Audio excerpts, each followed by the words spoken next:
ஓம் ஸ்ரீ மகாபெரிவா சரணம். ஓம் ஸ்ரீ காமாட்சி சரணம். சஹஸ்ர சுவாசினி பூஜா சாரதா சக்தி பீடம் சென்னையில் ஜூன் 1 அன்னைக்கு ரொம்ப விமரிசையாக நடந்தது.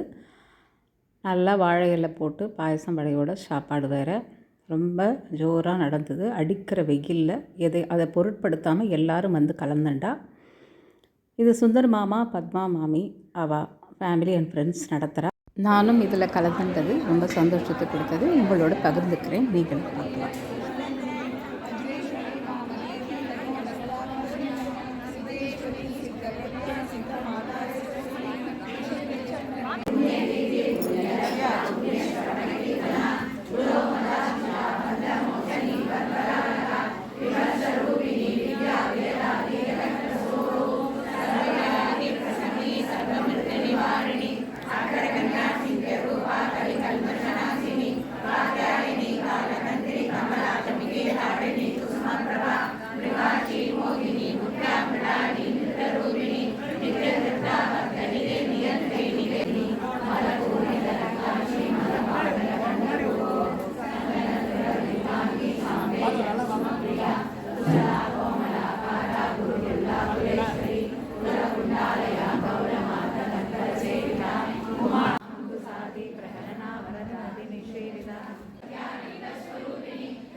निषेविता